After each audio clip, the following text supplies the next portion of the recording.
God's Amazing Grace. Examination Day, November 18th. Examine me, O Lord, and prove me. Psalm chapter 26, verse 2. The Lord in His providence brings men where He can test their moral powers and reveal their motives of action, that they may improve what is right in themselves and put away that which is wrong. God would have His servants become acquainted with the moral machinery of their own hearts.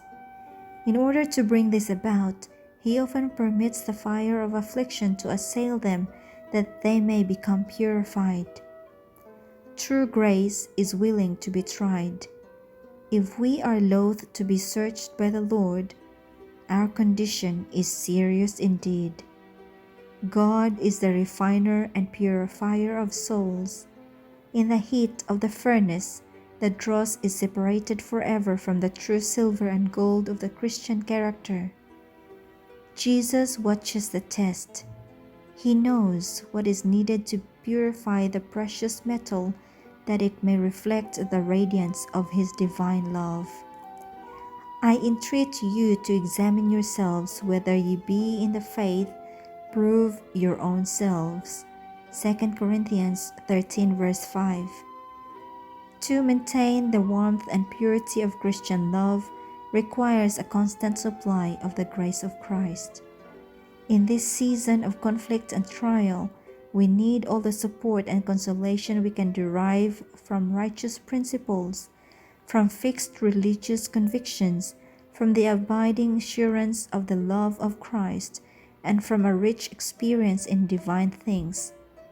We shall attain to the full stature of men and women in Christ Jesus only as the result of a steady growth in grace. Not in freedom from trial, but in the midst of it, is Christian character developed. Exposure to rebuffs and opposition leads the follower of Christ to great watchfulness and more earnest prayer to the mighty Helper.